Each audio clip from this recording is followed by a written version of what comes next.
Hello everyone, my name is Andrew and welcome back to the channel. So, you might be coming from the coin channel or you might be coming from the eScrap Man. Either one, welcome, I'm glad you are here. If you're from the coin channel, you're like, okay, cool, there's some coins here. But if you're from the eScrap Man, you're like, where is the electronics, where's the metal, where's everything? Well, I'll get to that in a little bit. Just hang on, be patient, I'll get to you. All right, great. So, first thing I want to talk about is for my main content here, which is, well, you might already figure what it is. It's a bunch of Canadian quarters. There is a total of 46 Canadian quarters here, over a roll full. And each and every one of these I picked up for 10 cents a piece. So a crazy good deal. Since I am in the United States, Canada's just a foreign country, so because it's also a neighbor, many people visit, and, well, people have change that they throw away. In this case, they bring it to the coin shop, they pay a little bit of money for it, and they make a little bit of money.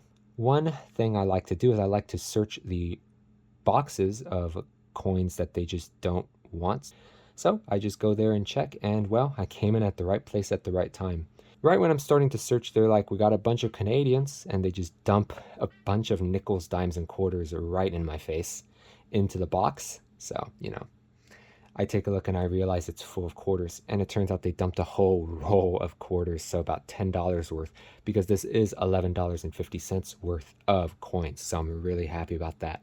So I score a really good deal because, well, if I only have to pay 10 cents a piece and a Canadian quarter is worth about 19 cents US, well, that's a really great deal. So I end up getting all these coins, $11.50 worth, for only $4.60. So absolutely killer deal. And on top of that, I also ended up finding a RCMP coin as well, which was great. I think it's kind of lost in here, but yeah, a really, really great find, and I'm really happy about that. So the church that we go to ended up actually getting a new organ setup. There's a big wooden frame with a bunch of wires and tons of these guys. These are special switches that are called solenoids. They apply a charge and cause something to move from electricity. Something like this. It's got a little bit of a seesaw action. And it basically connects between this wire and this blade. So when they connect, a tone plays.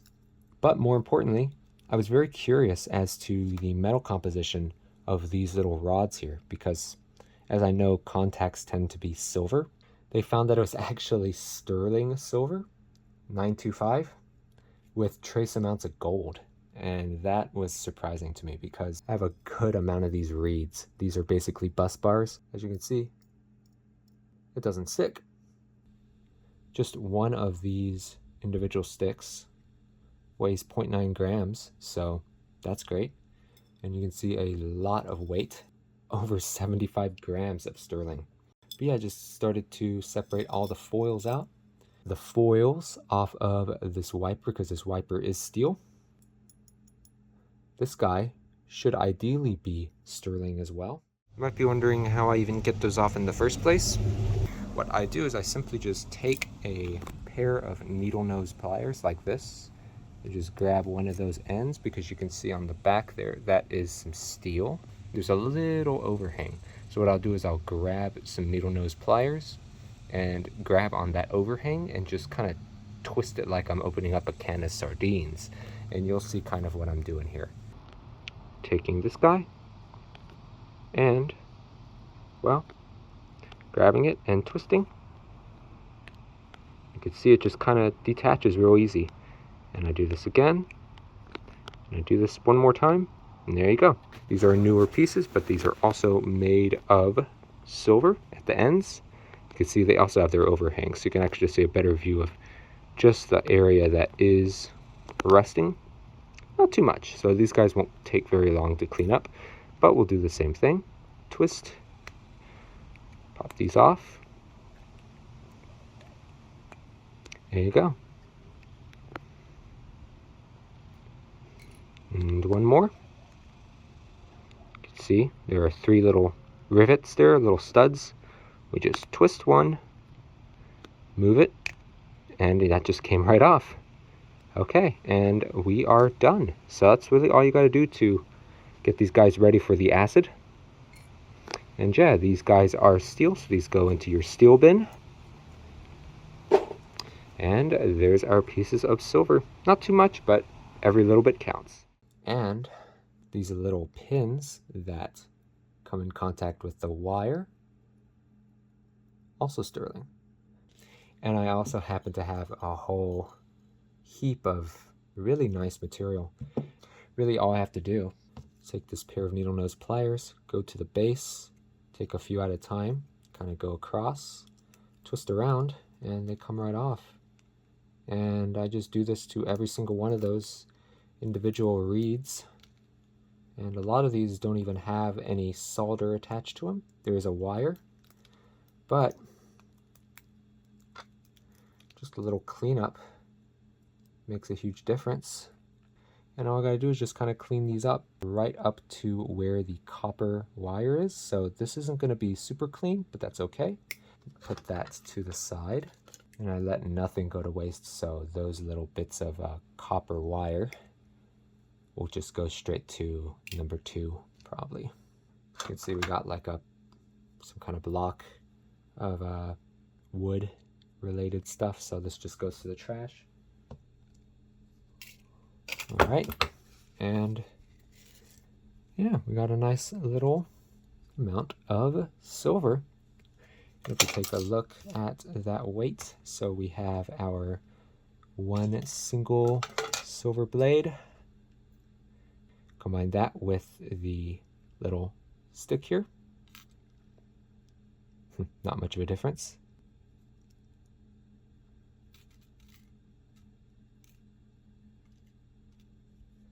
Oh, 1.6. So really good. And I'm going to try to get a full weight once I get all of the silver separated and cleaned as best I can.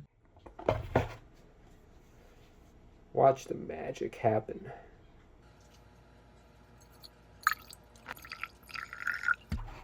That should be enough. I don't know if you can see that or not, but it is already showing some progress. Less than about 2 minutes in. You can see we're already getting some removal of that iron oxide layer. You can see we already got some clear silver color peeking through. Pretty much all throughout, but it still needs more time. Really, you only need to soak it for about 30, but you can just agitate it a little bit, and you can see we only have a very little amount of that iron oxide left, and a lot of it is very light in color, so that'll come right off if you just use a paper towel and just rub it. It'll come right off, but yeah, overall, really happy with that. Just using a little stick thing, kind of moving it around. Really, you can then go with some sodium bicarbonate, like some baking soda on there, but honestly, you probably don't need it, just because you're just destroying the acid and making a bubble. But hey, it might just work. So, we'll just leave this overnight and take care of this in the morning before we go sell it. Super exciting. So this is a super duper cool little reaction here, and I really found that this particular process is really cool, and I hope that you'll find it cool as well. So let's get into it. So the most important thing to remember is iron is Fe. Now Fe is short for like ferrous, so you might hear about ferrous metal. That's just any metal that's iron based. So iron based things are things like nails, sheet metal, screws, that kind of thing. Well, if you've ever left any of those out in the rain, you may notice that, well, they change color. Like they turn from this silvery white color to like a dark red, burnt orange color. And that's simply because, well, what's happening is when you leave it out in the rain, it gets attacked by the water. So sometimes even just leaving it out in the air with enough time will make it rust too, but it'll happen very quickly when you leave it out in the rain. In this case, water completely surrounds the piece of iron and bonds with it. You will have something like this form. This is something called iron oxide or rust. Now, something you might notice is, well, what are these OHs here mean in this HO? Well, this is kind of what it means. So if you know anything about water, you know that water is H2O. Now H2O means that there are two hydrogens here and here. So two hydrogens and one oxygen. And what happens is the hydrogen is bonded to the oxygen, and the oxygen is also bonded to another hydrogen. So it looks like this. And you can see, well, if we take this part, this looks a lot like that, right? But you also have this HO, well, that's the same thing. So it's just two ways of writing the same compound. So as you can see, this water attacks the iron 3 times and attaches 3 times. And every time it makes an OH, which makes this H separate. So we lose 3 hydrogens. Now this is going to be very important. You'll see why in just a moment. So what we have now is this compound here. This guy is significantly bigger than this guy, which is why you'll see the color change, and if it rusts for especially long, you may also see it start to bubble out and expand, and that's simply because this new compound being formed is much bigger than the original. So that kind of explains the reason that happens. So another thing that will happen is I'm just going to recopy this guy down. Because it was attacked by the water, this compound is now water-based. And something about water-based compounds is they are attracted and react with other water-based compounds too. So one example of a water-based compound is vinegar, which looks like this. This is the chemical shape of it. You can see it also has that OH from a water. So yeah, this means that this guy will interact with this guy. And one thing that's kind of cool is that, well, at each of these places, a vinegar will come and take its place. So what happens is when this vinegar interacts with this rust, what will happen is it'll basically exchange. So what we'll get is something like this.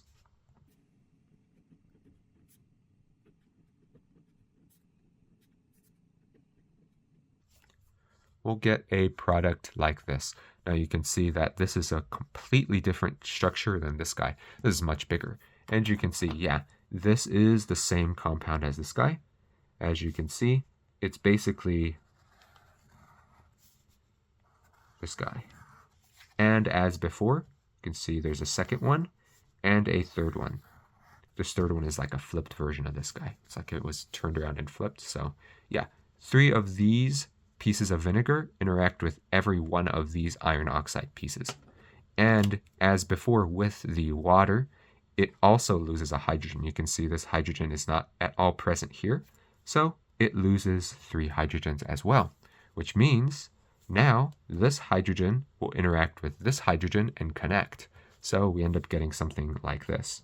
The 3 hydrogens from the original water attaching to the iron interacts with the second set of 3 hydrogens, which were from the vinegar attacking the rust, and they connect to each other.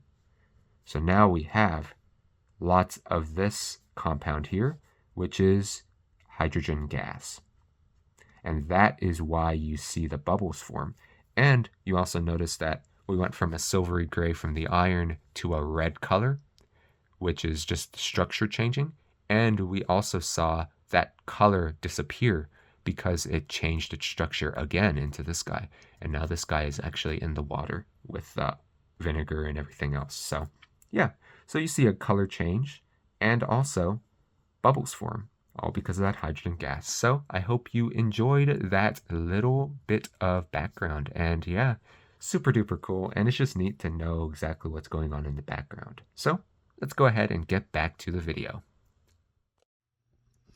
It is now the morning, and as you can see, nice and clean. All I see is some tarnish, which is just fine. Awesome. This is going to be a great addition to the silver stack. You take a look. That looks like silver wire to me. With this on the scale, let's go ahead and weigh it. We have a total of 77.3 grams of silver. Tear that out. And now let's just go ahead and put all of this into that container. 88.4 grams? Wow. What a blessing. Now all we have left is the little wiper blades that were attached to the piece of iron.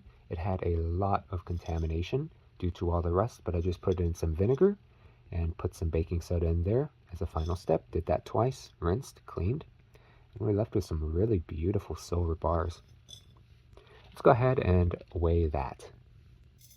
See how much we get. All right, very nice. 38.3 grams, not too shabby. So if we just weigh the 38.2 grams, that is 115.8 grams. 216.3 grams is silver. And that's a fifth of a kilo. If we go to our ounces, that's 7 ounces of silver. Incredible. Almost 8 ounces. Wow. Wow, wow, wow. All right, I'm excited to see just how much we'll get. So I am on my way over to the stores, and I've already been to 2 out of the 4 I want to visit. And yeah, it turns out that they tested this material, and this material, and it's all sterling silver, except this one, which is 80%. So it's a little less pure than the sterling, but still, silver is silver. And yeah, I'm pretty happy with the offers so far. First place only said 77. But the second place said a lot better of a deal, 120. So we'll see if the other 2 can give a better deal for me. And, you know, we'll go from there. So super duper excited to find out. Visited 2 other places. One of them couldn't test and the other one straight up did not accept it. So you know what I did? Drove about 20 minutes back and this is what I got. 120 bucks. Yep, cold hard cash. All for some metal I had no idea had value. I hope you enjoyed that video. Not too bad. People were thinking $140, but you know, they got to make money somehow. They're a jewelry shop, but way better than the coin shop, surprisingly. Don't ever stick with the first price you get. Always search around because you might just get a really good deal. So yeah, that about does it for this video. Thank you all so much for watching. And remember, always keep your eyes peeled because you just never know what you're gonna find. And with that, thank you so much for watching. Take care out there, be safe, and have an awesome day.